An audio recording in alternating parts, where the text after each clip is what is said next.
All right, welcome back to Inline Canine Podcast with your host, Josh, Unleashed and Uncensored, with my first in-person guest, Sarah Snipper.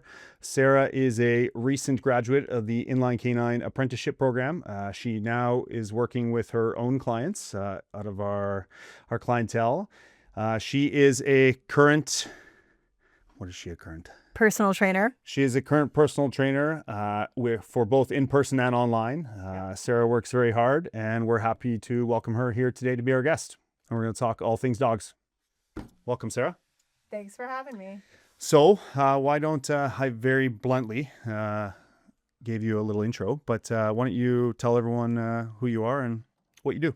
Okay, so the last 15 years, I've been working as a personal trainer as well as an online strength coach. And then I guess the last year I've been your apprentice.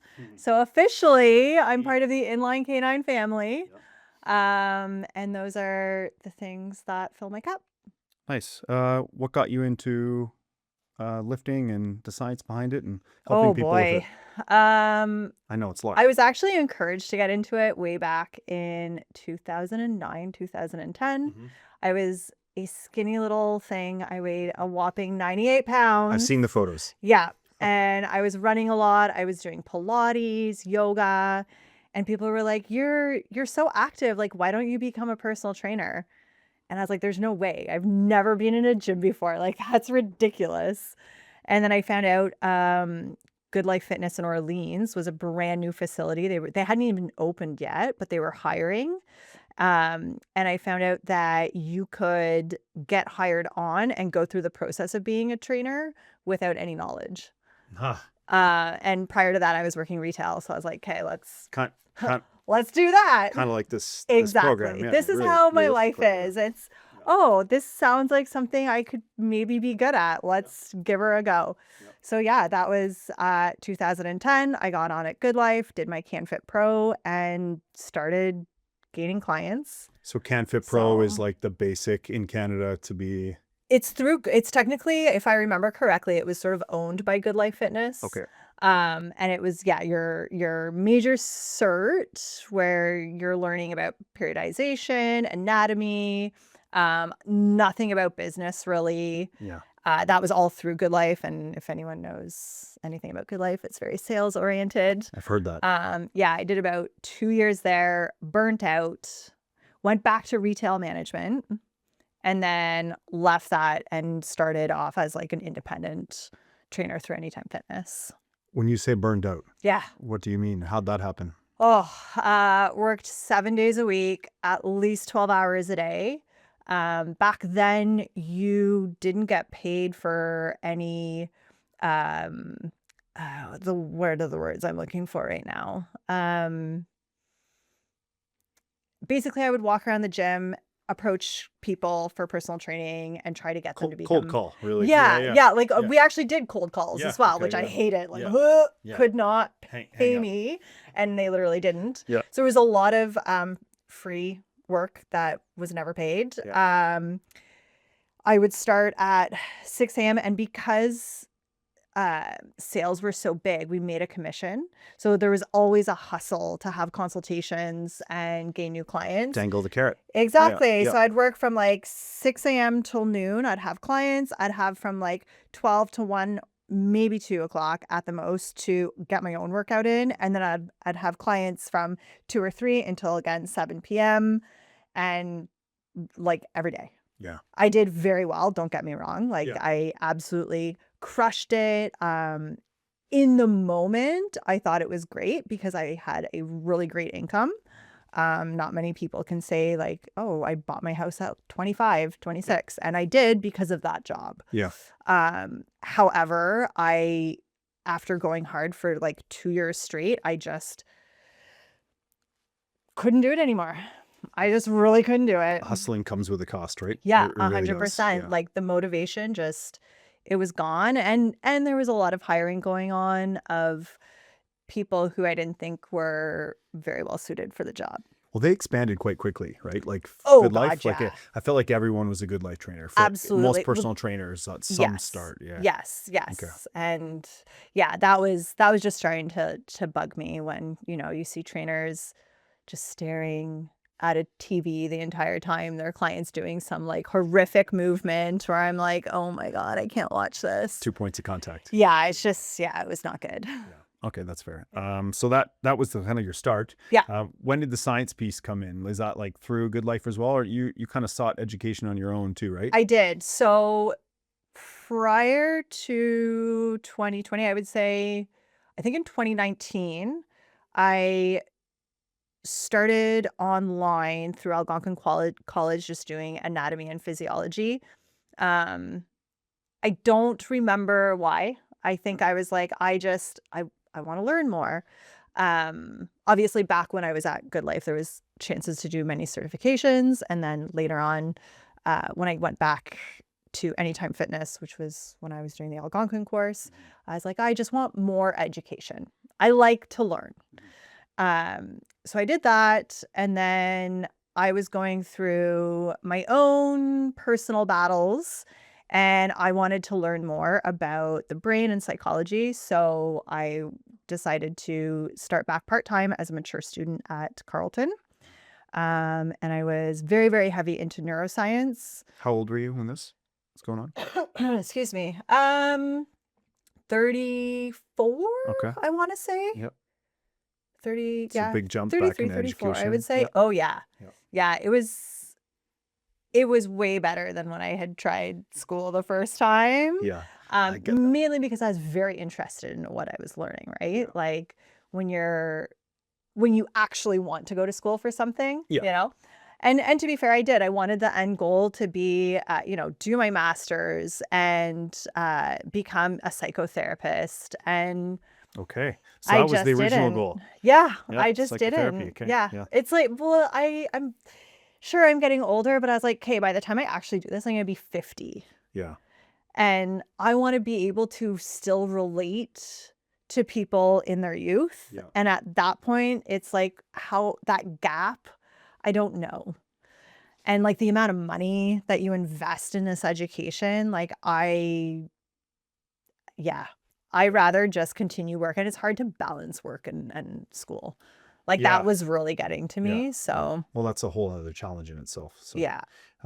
Okay, so you moved through the education piece. You continue to do personal training on your own. Yeah. This is now you're working with Anytime Fitness. No, right now I'm at Save On Fitness Okay. in Carleton Place, Oh, where sorry, I'm at an the time. independent. Back then, yeah. Okay. Yeah. And then you continue now. You work at Save On Yeah. out of Carleton Place. Yeah. Right. You take in-person clients Yes. and online clients. What would you say your percentage of time is to each of those? What would you? I would say currently I would give like maybe 50% is my online clientele, 25% in person, and then 25% in person dog Okay. clientele. Yeah. Okay. Yeah. That's yeah, probably the yeah. split right now, I would Okay. say. Yeah. Yeah. Well, we'll yeah. grow that dog piece. Don't For you? sure. Yeah, yeah. For sure. I mean, I'm at 100% if we do the math on that. Yeah, But we'll have to subtract. Yeah. yeah, no, Yeah. I know. Yeah. Okay. It's okay. There's 7 days in a week. Yeah, exactly. Right. It's lots of time. Yeah. Okay. So, would you say you enjoy the in-person more than the online, or do you like the online? I see you like working hard on your computer a lot, like just, Yeah. to work, you get to be kind of alone, do your own thing. You're really good at keeping a schedule. Yes, I am. I Yeah. love a schedule. Too bad that didn't rub off. Yeah. We'll get to I that. don't know how you survive. Oh, fuck. Like I literally have an app that puts all my schedules into it, and then I can put all my tasks into it, and it just shuffles it in. Yeah. And if it's not in the right spot, I just move it. Yeah. But I can look it up, and then the satisfaction of being like, yes, Yeah. I've done this today. Yeah. It's the best. Dopamine chase. I best love it. feeling I in the love world. It is. It really is. Yeah. Yeah. Getting those small dopamine hits. in Yeah. a way. I feel like there is a question you asked that I didn't answer about in person. Do you prefer in person over the online, or what's your? That's what it was. Yeah. So I fucking love teaching people. Like I love a client who's never really been in a gym before and they start using these muscles that they didn't even know exist and they're like, "Oh, I feel that." Or even someone who has been training for a few years, but they've never actually felt their lat engage. Yeah. It's like, poof, wow. So, I mean, spoiler alert. Yeah. That's going to come in later. That's one of the reasons why, like, I thought you'd be a great addition to this, and what Thank I'm you. doing is for that reason specifically. Yeah. The So, ability to communicate. and So, that's what I do love about the in-person portion. mhm. Um, what I love about online and what I have found with online clients specifically is they're more willing to put in the work. Really? Yes. So I find I would say my online clientele almost got better results because they put in more work. They do all their workouts on their own. They do their nutrition, they fill in their sheets. Yeah. Whereas generally speaking, in-person clients, they may see me, but they may not do those other days that they're supposed to They do. rely on you at that point, Yeah. and then just don't schedule it in as much. That's it. Where So those online people maybe build their own schedules. exactly. So for the in-person, the best part about it is like those aha moments where people are just they're like figuring it out and they're moving properly and they're not in pain. And then the really positive on the online is like they're just almost more committed, Yeah. if that makes sense. What would you say your biggest satisfaction is with working training and people in person? Biggest satisfaction. Honestly, it would be for both. Mhm. The biggest satisfaction is seeing my clients grow from a mental health aspect. Mhm. So I have some very special clients that have just I do check-ins and that's obviously more for online clients, but in person, I see them every week. Mhm. And not all of them are still with me, but many of them are women. Many of them have ranged from like early 20s to late 40s. Yeah. And for the few that have been with me for like 4 or 5 years, to see them mentally mature Yeah. and grow and like shed these layers is just that's being the best part about that job. So two questions to that. Yeah. One, I've seen a few of the clients from Inline Community now start working with you or Yeah. had worked you in the past, Yeah. and now it just all blends together. Yeah. But I've noticed quite a stark difference in a few of them specifically, where I didn't even know they were working with you until I saw certain stories, and then Yeah. I put two and two together. But like crazy differences, and I'll Yeah. use Maple's owners, the both of them as Yes. specific, like Yes. man, like, and they're both putting in the work. Like I see it in his ass. I'm telling Yeah, you, I like, know. So like his yeah. ass is growing, right? Yeah, and I know. she's fucking like, Yeah, it's good. she's Like, leaned out. man, Like they look great. I know. We won't like call them out by name, but No. I can tell you she is. You know who you are. Yeah, you know who you are. She's legit, Josh. I've trained so many people. Mhm. She's the only one, actually, aside from Lauren, Mhm. who literally has hit her nutrition pretty much to a T. Yeah, Yeah, like that changes everything. everything. Yeah. Every week when I review her metrics and I watch the videos she sent me, like, yes, there's some critique that needs little tweaks here and there, but her nutrition is so bang on, and it's like, no wonder she's gotten the results. Yeah. Right? Whereas Yeah. not everyone else does Yeah, that. no, It's I'm- hard. we've all It's been there. freaking Absolutely. Yeah, hard. we all been there. 1 Yeah. week on, 3 weeks off. Right? Exactly. Like life is life, and It is. yeah. It's tough. And the second part to that was, Mhm. so you said you see more women than men. Yes. And so I found the same thing with dog training, and I have a theory on it. I have a theory on it, Ooh. and I'm curious as to why you think you see. I have my guess for Okay. physical training, Yeah. but it should be a guess, whereas you would be able to tell me. I don't know. Why do you see more? Why do you think you see more women than men? I'll tell you what. Okay, so I would say I'm just trying to even think back to Good Life. I still predominantly had more women. First of all, and these are wild guesses. I have no logic Yeah. behind this. I'm Yeah, just yeah. going off of I got like, data. yeah, I'm just going off of what sort of I'm thinking. Yeah. I'm just a girl. Yeah. Like, why would a male want to train with a female trainer? Could only assume that they may think that a female trainer is not going to be as hard on them. Yeah. Not going to maybe push them. Yeah. maybe they're not as intelligent, they're not as strong. And to be fair, I did have a client back at Good Life who I was specifically working powerlifting movements with. Okay. But it got to a point where like I can't spot him anymore. Yeah. Right? If he's back squatting 400 pounds, as his coach, like I can't even help him. But I would right? say because he got there would be a pretty good indication. 100%. Yeah. Absolutely. Yeah. So there is maybe that aspect of Yep. like certain men not feeling comfortable with Yeah. a female Well, for trainer. sure, there's some ego in there. Like, Yeah, absolutely I would imagine there is. so. And not even necessarily like I don't like women, but just like I don't think people might think, oh, I don't know if that's going to be good for me. Well, it's going to be fucking good for you to teach you how to engage all your muscles at the 5-pound level first. Absolutely. Before the 80-pound level. So Yeah. so I would say there's a lot of benefit for sure. Yeah, I think that Knowledge is knowledge. I also feel like a lot of guys already have a little bit of base knowledge, whether they grew up playing sports where they had a gym, like they had dry land training. Now, like the younger generations, like they're in the gym at high school. Like that wasn't a thing back in our day. I remember it was like a side class in our Yeah, strength like, and conditioning. Yeah, that was not a thing at my high school at all. Like our gym was the size of this table and it smelled horrific. I definitely did not go in there. So I feel like that could be another reason. Like men already have maybe this like innate understanding of the gym and perhaps they're a little bit less intimidated by it. Yep. I would say that's fair. Yeah. I honestly, to at least start and go versus maybe, putting investment into it to grow. Yeah. I would say that's fair. Yeah. So I see this big time on the dog side. Yeah. And I have a theory and I started noticing it very early on and I was like, wow, like fucking 80% of my clients are female. And I started to notice it. Okay. Like, I'm a male dog trainer. There's a lot of female dog trainers, right?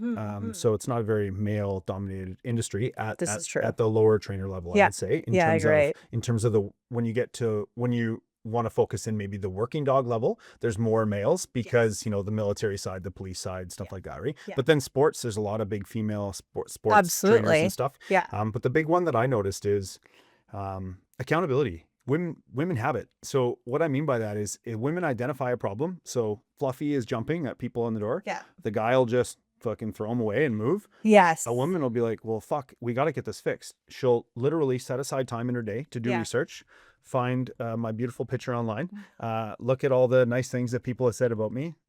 And then reach out. Yeah. And then it's like, okay, well, then we reach out, right? And go from there. And I find women, just it's something I've noticed, they're more apt to put together a plan to deal with a problem and actually address the issue. Okay. Now, whether who knows how much further they go with it in terms of, they don't like me or I'm, whatever, or whoever they're working with. Yeah. But I find they at least take the effort and to start that process. And I found that right early on, and now it's continued. You see it all through my metrics on like Instagram data, through all that in person. I look through my even just wait list. Let's say there's 60 names on it. Well, 49 of them are female. That totally makes sense. They plan and execute, right? Yeah. I mean, it could have been a joint thing between them and their partner, or if they have one or whatever, but that's what I was going to say. They do that. And I just found that became like, okay, that was my theory. Again, I don't really know that, but it does seem that way because that when they put in the effort, man, it shows. And I've had a few guys that put in the effort for sure. And, but it's been very few and far in between where I've had just male owners worked with them specifically and only. I'll do joint sometimes, but just them specifically, man, I could count on my two hands. Like I would say 8 to 10 total. Super interesting, males. Whereas just females, it's like 400. So I'd be curious. I would be very curious to know out of everyone, all of them, out of the females who actually have partners and then who don't. Yeah. Because break it down even further. Yeah. Yeah. Because a lot of single women have dogs, right? So how appropriate do you think that would be on the assessment form? It's like, are you single? Are you single? What is the marital status? Please sign the sexual harassment claim at the bottom. Oh Lord.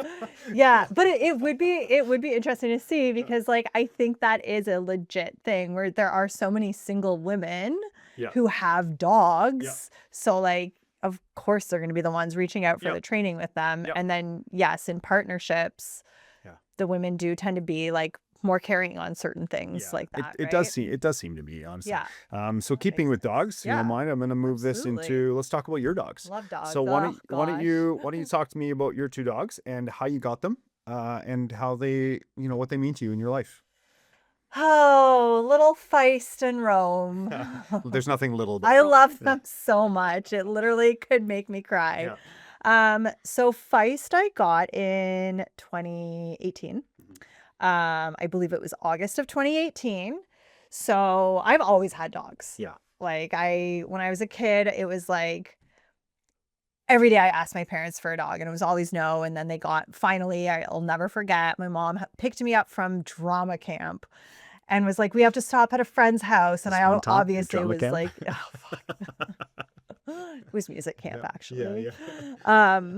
We went to this house and knocked on the door and I was like so annoyed. Like, I just want to go home and have a snack. Like, I don't want to be doing this right now. And this lady opened the door with this little fluffy thing in her arms. And I was like, oh my God, it's so cute. And she was like, it's yours. I was like, what? No. It was like this stereotypical. Yeah. And that was little Buddy. Yeah. Little cockapoo. Yeah. The first generation of like those fancy dogs back in 1997. The first dogs. Yeah. Anyways, and then in my adult life, I lived in the States for a bit. I had an English Mastiff and a Pomeranian, moved back to Canada. I had to kind of rehome them, which sucks. And then finally, eventually, I'm out on my own.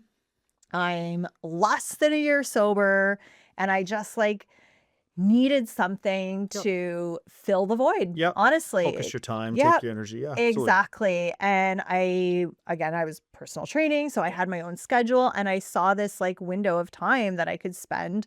Okay, I actually have time in my life for a dog now. So I had looked everywhere and I don't know where I got the idea, but I was like, I want some sort of bully breed. Yeah. Right? Except, God damn it, Sarah. I lived in a condo. Fucking. I know. If I could have like 50 of them, I would. I know. Same with shepherds for me. Yeah. I lived in a condo. Yeah. And they had a weight limit of 25 pounds. So what fucking kind of dog do you think I'm going to find for under 25 pounds? Not the dog that I want. Not a real dog. Not a real dog. So I kept looking and looking. I was looking everywhere for like bully mixes, but they're all 40, 50 pounds, whatever. And I come across this kind of funny looking dog and I reach out and they said, sorry, she's being adopted. Okay. Literally forgot about her. I was volunteering at the Ottawa Humane Society, so I obviously got to see dogs every single day that needed homes, but I couldn't take any of them home because they were all big dogs. Anyways, Sit With Me Rescue, they contacted me randomly and they were like, hey, are you still interested in Feist? And I was like, who the fuck is Feist? Yeah. And how long was that? I think it was a couple of months. I think it was like 3 months. Yeah. And then they sent me like her picture and I was like, yeah, absolutely. So they came to my condo and I saw her and she was so cute. How old was she? I think back then they had guessed somewhere between 6 and 8. Okay. Yeah. Anyways, I was given a week to make my decision. Like they leave the dog with you and like she peed everywhere in the condo and I was like, okay, whatever. I'll just keep her. Like I can't. So that was Feist. She was rescued through Sit With Me. They had pulled her from the Gatineau SPCA, if I'm not mistaken. Okay. She had come from what is the word where they like breed a bunch of dogs in a bad way? Puppy mill. Puppy mill. Puppy mill. Yeah, she'd come from a puppy mill. She had been chained up for like 4 years. She's got a scar all around her neck. She's had a bunch of litters then too, eh? So because they think she'd had a few for sure. Yeah, most likely but the tying up thing was like, it's bad. Like her scar is deep. It's like 1/2 inch deep, 1/2 inch wide. There's no fur. It's bright pink. And she has a damaged trachea from it. Which is why when I first started working with you guys as a client, she was on a Halti because I never wanted to put a collar on her. Yeah, of course. Yeah. And then Rome, I found on Instagram. Yeah. A girl I know posted this fat bully. Bright-eyed. This like, yeah. And the picture, so the funny thing is the picture that was posted was a puppy picture. Oh, okay. Like a legit puppy picture. And how old was he when you got him? 10 months. Okay. But like his picture was from when he was maybe like 4 months. You're getting catfished. Totally catfished. Totally catfished. When you go see it, that's too late at that point. They came out to me. They were nice enough. The family that had him, they couldn't keep him. They came out to me, and I was a little hesitant because Feist had been kind of a bitch with other dogs. Yeah. And I was like, I knew that if I were to get a second dog, it would be a bigger dog. Mm-hmm. And he jumped out of their truck, and I was like, oh boy, like that's a bigger dog than I expected. Mm-hmm. Let's go see what happens. And I did nothing right. We went in my backyard, both dogs off leash, have at her. Oh, yeah. I didn't know what I was doing. Yeah. But so They this were gets fine. this gets into Rome they were fine. They were fine. They zoomied around. Yep. Like Feist would go in for her little like Because he was young at the time, right? So yeah, about 10 months. Yeah. They just ran around, no issues. Like that night, they fell asleep. He actually had a wicked allergic reaction that night. The first night I got him, his face blew up everywhere, eyes. To what? I don't know. Yeah. When I looked it up, they said it could be stress induced. Yeah. So from going from like one family to the Yeah. next, I thought maybe he had like. Was he treated well with the family before him? I or- would say yes. Yeah. But he was crated 14 hours a day. Mm-hmm. So prior to coming to me, he had only ever been in a crate and in a backyard that was kind of like a cobblestone. Mhm. Never really got walked. So like the first few walks, he was always, scared of a car going by and just afraid of life. Just Yeah. neutral at all, not at all. Not at all. Yeah. Excuse me. Yeah. Okay. So fast forward, how old are Feist and Rome today? So we could say Feist is approximately 12 and Rome will be 4 in August. Does Okay. that math? I think that math's math. You got him in 28. I got him in 2022. 20? Yeah, that math is I close. think that math is Yeah. close. You're getting there. Yeah. Something like that. There's one thing I don't do. Is Yeah. math. Like, Can't at all. schedule that, Sarah? Fuck. I can't. So characteristics of your dogs. What would you say the best characteristics of your two dogs are for you personally? Doesn't matter what anyone else. Really doesn't. I don't know if I'd call it like it's. I guess it's a characteristic. So Feist's ears. Feist's ears are like, well, it doesn't quite do it justice because her eyes look really evil. Yeah. They do get evil sometimes. But she's got these little bat ears that are just like, they tell me how she's feeling, basically. Yeah. So I think that is a characteristic that I love about her. And there's something about her when we do training and she knows that she's like fucked up and she automatically will go back to the other position like, fine. Yeah. Like she just knows. in understanding. Yeah. And then, Can't fuck mom around right now. yeah, exactly. Rome, oh man, my favorite, his best characteristic. Oh, It's those fucking eyes. it's the eyes, hands down. He's got some of the He's- most human eyes I've ever seen in my Yeah, life. there is a legit soul in that dog. There's something. Yeah. Calling back on the other side of those. Absolutely. I don't know how many brain cells, but like he's Hey. the fucking cutest. He Like is- his yeah. eyes are just everything. Yeah. Yeah, and it's interesting because I always relate the two of them to my past and my present. Oh. So old, alcoholic Sarah was very anxious. Like my anxiety up until I got sober, and maybe even a little bit past that, was like I was always on edge, high anxiety, like, ugh, people, like, don't touch me. Like I just, ugh, Yeah. That is honestly a lot like Feist. Feist is still like panic. Yeah. She's still got that anxiousness. She will go to the edge of, like, she won't necessarily be up in my space. Like she'll leave, she'll go in the crate to lay down on her own. Like she doesn't always need to be around someone. Like that's very much how I used to be. Like just, if I want love, I'll ask for it on my own terms. She's very much like that. Whereas Rome is kind of like me now, way more laid back, loves to snuggle. Yeah. Like his heart is open. My heart's so much more open. He's way more chill. Sure, he gets a little bit of that, like, that anxiousness around those other dogs. Man, his but tail like, is, the whip, that thing's a weapon, man. such a weapon. Yeah. I wouldn't mind just walking me through that, you know, how it started. You know, I'll speak to why I wanted to bring you in, and then you know, to where you are now. So for me, like we talked about earlier with the ability to communicate and the fact that you enjoy it. Yeah. I saw this right away. I saw it with when you were working with Sarah, original clients. Yeah. With your two dogs. I saw that right away. And then Sarah had told me about you wanting to be involved more. And I was like, okay, like this is, so someone who cares, someone who's from the community, and someone who clearly has shown a willingness as well, right? And that's kind of what I knew before I knew you, right? Like I got to know you, and then surprising you at your house that one day. And it was really cool. That was awesome. Like it was really cool. Like I really enjoyed that. Was That's really something awesome. I want to continue. Like I just, you could see, I love the raw emotion from you and from everyone. I was legit shocked. I was like, what the fuck? Yeah, get out of my house.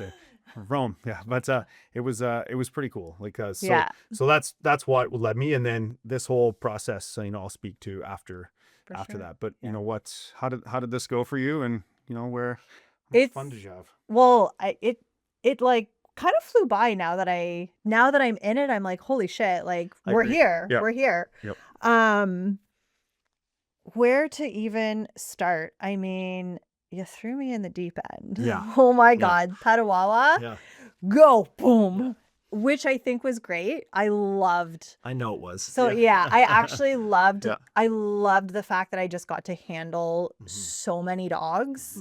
I think that is something, you know, whoever you bring on next, I really hope that they get that same opportunity, because having that as like the first step really built my confidence. So that was amazing.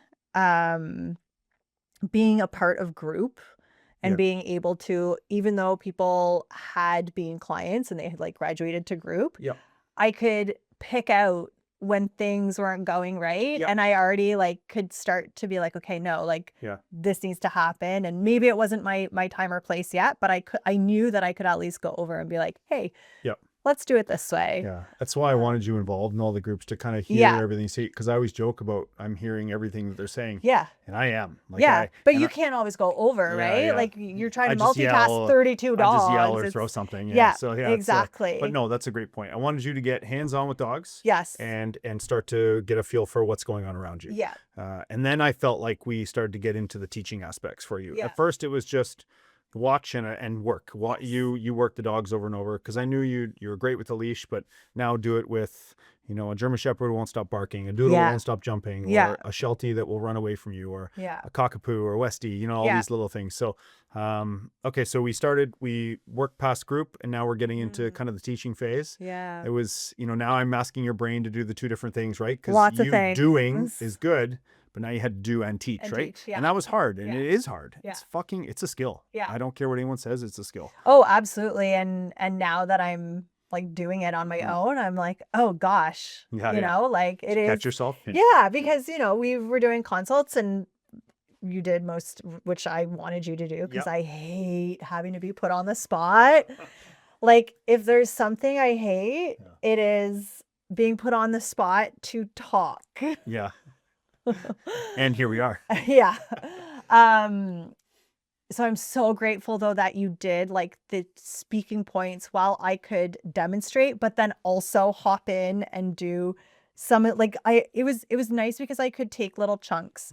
I didn't have to bite off the whole thing at once. And I think that was like the perfect like way to get into it.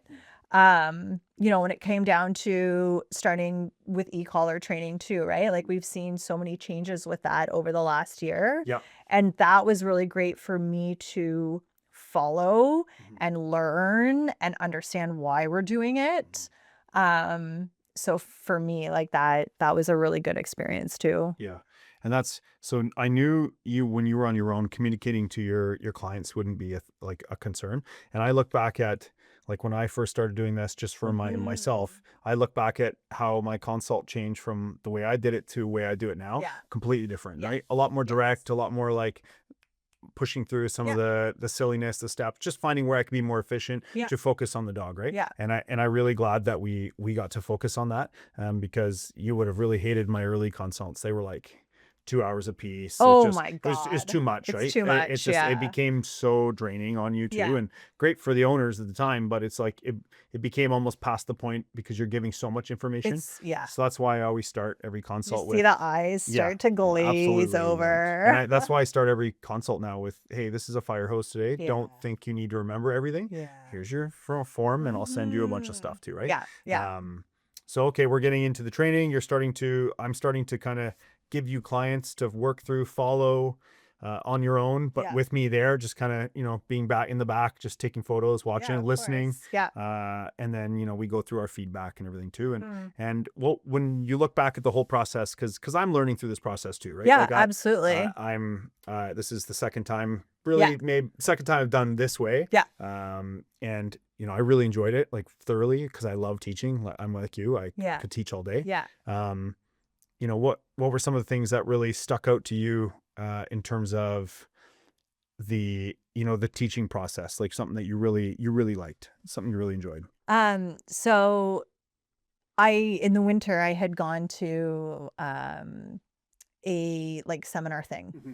and it was really nice to talk to you about it Mm-hmm. and get your feedback on it, and we could have a like logical conversation, not about like who's right or who's wrong. It was very open about, this is why they're doing that this way, and here's kind of how we could do it another way. I think that for me, that was like a really big turning point, and like just like our relationship as like trainer and apprentice was Yep. like, I could really come to you with like a question and feel confident that you would answer it and not just like brush it off. Yeah. And I noticed that too, when you would be teaching a client, they may not have the right answer, but you were never like, no, that's wrong. It was like, okay, yeah, that's one way of looking at it. It was the same thing with me. If you would ask me a question and I would answer and it maybe wasn't like 100% accurate, it was like, I could see why you would think that. And I think that's a really good answer, but here, this is why this method might be better. Yeah. That's Socratic approach. I'm big on that. Yeah. Yeah. I don't even know if this is answering the question that you asked, because that's just where my brain went. Yeah, But no, that was no. like a really Things you enjoyed, yeah. positive Yep. experience from like Yeah. the teaching aspect. Yeah. I always tell everyone, and this is something that, because I am pretty forward in the way I am with people and talk, but I try to be professional, and I'm not rude, and though some people think it can come off as such, and what I mean by that is at the end of the day, like the way we train is not, it's not that way because Josh says so, right? It's that way because the experience has shown that the dogs have became more efficient and improved this way. It's not because I say do it. It's because what we're doing is working. And if what we're doing isn't working, we're going to change it. Right. So understanding how to change your approach, how to be more flexible, and opinions are like assholes. Everybody fucking has them. Yeah, of course. There's lots of stuff out there that's good, and there's lots of stuff out there that's trash. Right. And it's sifting through it, take it all. And sometimes I think one of the best things you can do as a trainer and a handler is take what you don't like from someone, because that's more important. I think that sometimes is more important, because you'll always take all the good, right? It's sifting through what you find, this goes against my values because it's not communicated clearly, the dog doesn't understand, right? Or people adding in extra layers of communication, right? And one thing I'm just like, okay, you can, of course you can. It's not wrong, it'll work, right? I could do 100 words for sit, but at the same time, does it matter? Like, am I just being less efficient, right? And I'll die on this hill when it comes to, there's lots of ways up the mountain, right? And dog training is, the top of the mountain when you get there. What's the most efficient way? It's not the fastest way. It's not the slowest way, but it's what gets you there with your dog intact, good relationship, efficient, right? And I just find some people don't like to hear that based on, well, you didn't even give this a thought. Yeah, because I think it's silly, right? And it doesn't mean I'm better than them or they're, it just means that we've shaped the efficiency to a point now where why would I change? I change things based on results, not based on what I hear. Right? That's what I was about to say. And I find too many people in today's society, especially with social media, will well, I saw this. Why aren't we doing this? Yes. And don't worry, this isn't just in dog training. This is everything, Yeah. right? Like, Oh, of course. Personal training. The military was good for this too. It's the Yeah. good idea fairy, right? Yeah. Everyone would grab a new idea and be like, "Oh, they're doing it this way. Why don't we do it this way?" Well, because they're not us, right? Yeah. And it's the same thing. So when we change, and we have changed, Oh, so much. look at where you started to where you are now, just in the way you use an e-collar. Yeah. Just there, right? Let alone the communication, the different pieces we do. So, yeah, that's something I really try to impart and show. And I always tell trainers, clients, like, go out, search, find information. Yeah. But at the end of the day, the dog's going to show you if it's right or wrong, or if he understands it or not. Yeah. It's not me. I don't, don't take my opinion. Yeah. It counts for shit, right? Like, quite literally. So, if the dog understands it, the dog will show, right? Yeah. No, and that's how, and at the end of the day, that's how we have been able to keep our clients when we're not asking any packages, anything up front, nothing, there's really no strings attached. I think out of the inordinate amount of clients we had over the past 4 years, that maybe we haven't retained 3 of them because of, say, personality conflicts. Absolutely. But nothing like, oh yeah, you know what, I don't really care for that, I'm good now. Never, like, you know what I mean? So it's been interesting. So I really like that. I really like shaping the apprenticeship program with you and continuing to do this because it needs to continue, right? Yeah, absolutely. Really excited to get you working. I'm almost like, hey, are you ready? More? Yeah. So just keep dumping it on you until you're like, okay, fine. stop. Yeah. I don't need you burned out yet, right? Yeah, so I know. okay, so one of the last things I want to talk about here is what are you going to enjoy most about working with your clients? It's so, like, kind of, I don't want to say like cliche, but honestly, like, changing people's lives. Okay. Because keep in mind, I was a client that came with 2 very reactive dogs where, like, every day, and I love going for walks with my dogs, and I would just be like, just white knuckling the whole time, turning around, like going down different paths and walkways and running across the street to ignore other dogs. And, like, you see someone come towards you and you're like, fuck, I got to go back the other way. Like, it's so stressful. And the moment I was able to take both of my dogs, they're not at the end of their leash. They're not trying to run across the street. In fact, they're literally in a heel next to me. I don't need a fucking leash. And I'm just strutting through town. It is the best feeling in the world. It's good advertising. It is. Yeah, it is the best feeling in the world. And I wish everyone could experience it. Like, I'm literally doing this to help people have better lives with their dogs. Because we bring them in, like, we love our dogs so much to a fault sometimes. Oh, absolutely. Right? And I would argue almost all the time. Almost all the time. For every one of us. Yeah. Myself included. So, like, yes, I am just so looking forward to helping people, like, take that stress off. And just, like, they can just be a family with their dog and just not be stressed out all the time, and understand that, like, doing structured stuff with your dog, it's not a punishment. It's such a great bonding experience. They crave it. Like, and you don't have to walk your dog 8 hours a day. Do a little bit of work with them. It can be so fun. I think that's honestly the biggest thing is, like, literally changing people's lives so that they're not stressed walking down the street with their dog white knuckling it. Like, I don't think it's cliche at all. I think that's bang on, because it's easy to make something up, but that's I agree. That's one of the best things about this. As long as they put in the work. Yeah. And that's the thing is you can tell, like, we know, I know when people have done their homework. I know when they haven't. I also tell people, look, not everything in life needs to be about dog training. 100%. So if you can't get together this week because you've been busy, or your kids are sick, or you just fuck it, you've been on vacation. Tell me that. No worries. See you next week. Like, it's part of life. So I think that's one of the things that make us the better choice out there. If I'm being honest. There are a lot of good trainers in the city. There are. Sure. There are a lot of bad trainers in the city too. And just, like anything, like electricians, like plumbers, like contractors, just find your people, and really referrals are the best way. And we've been so lucky with our community. our community is, I mean, we have friends now growing within the community, Yep, different businesses absolutely. Yeah. supporting each other. So no, it's fantastic. Mm. So one of the last things I want to ask you is I Oh, kind of want to speak to your specialty for a minute. So if you can leave us with a few tips to improve sleep. This is something okay. that I struggle with mightily, whether it be sticking to a proper schedule Yeah, or, potentially maybe a drink before bed or little yeah, things like that. yeah. I'm trying to get better. What would you say are some, There are so many things. Yep. Okay, I think the biggest one, and it's really hard for people, is honestly light. Mm. Okay. First of all, get the fuck outside during the day. Get some sunlight in your eyeballs because it literally will help with your circadian rhythm. Mhm. It will help promote melatonin at night.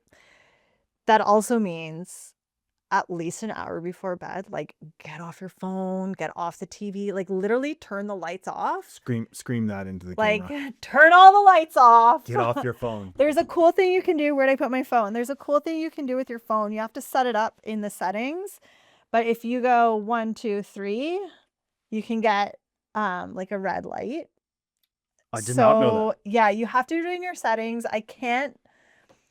You go under, it's under like accessibility, and then Yeah. you change the color, and then you can get it. I just spat on the table. So classy. And then you can get it set up that way. Yeah. So that's a really good thing. If you have to look at your phone, it's at least not that bright blue light. Yeah. So light, number one. Supplements. So magnesium glycinate is a big one. Yeah. For the ladies who are in that perimenopause, valerian root, 10 out of 10 recommend. Why? Why is that? So it helps promote with, if I remember correctly, it has something to do with just kind of balancing the hormones and bringing down body temperature. Okay. I have like these 2 massive books on homeopathic and natural remedies specifically tailored for women. Yeah.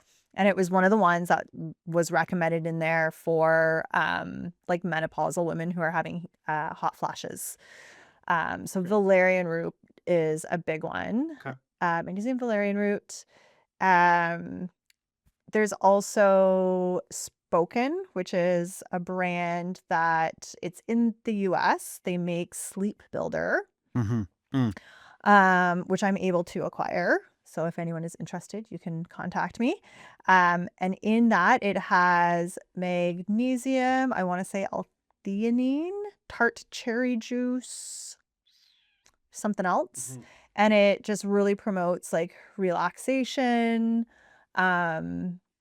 So that is a good one. Bedroom temperature, cold. Yeah. Yeah. Like my wife's feet. Yeah. And then honestly, like getting your steps and exercise in so that you have that physical, right? That physical release. If you just sit at a computer all day, you're going to be wired. Yeah. Journaling. Like, again, there's so many dumping your things, thoughts. but that's the thing. Like, it depends on what the sleep issue is, right? So an example would be for me, I can fall asleep no problem, but I can't stay asleep. So I'll often wake up because I drank a liter of water at 7 p.m. I got to go pee. Or my bedroom's at the front of my house, so I hear something outside, so I wake up. Yeah. Or I don't have blackout curtains, so if it's starting to get bright at 5 a.m., well, I'm going to wake up. Yeah. But the big thing, would be brain dump, get all those thoughts out, look into the right supplements for you, supplementation, and then get off the phone. Don't watch TV, like darken everything at least an hour before bed so that your body can actually be like, okay, it's time. Oh, and caffeine. Cut caffeine by like noon. Yeah, that's fair. Think about like the more caffeine you have too, the longer throughout the day, it stays in your system for about 10 hours. If I'm not mistaken, don't quote me on this. I'm pretty sure it's like it stays in your system for at least 10 hours. So yeah, that's fair. I've always heard that, like no coffee after noon or 2 or something. Yeah. Just to help. Yeah. That makes sense. Awesome. Sarah, I want to thank you for coming on today and Thank you sharing for a bit of having your me. background, your story, Yeah. your pups, My the baby. program, and everything from there. And thanks Yeah. for leaving us with a few tips as well. Best of luck to you moving forward. Thank you. Yeah, I'm excited. we got work for Yeah. you. Oh, So, I know. so I looking know. forward to it, and Yeah. watching you grow has been pretty awesome. I'll be honest with you. So, Thank you. yeah, so really well done, and yeah, thanks a lot. To everyone else, thank you guys so much for joining us today. Thank you for joining us with Sarah. I hope you check her out. I will leave her information in our show notes. Thanks again, guys. Have a good one. Bye.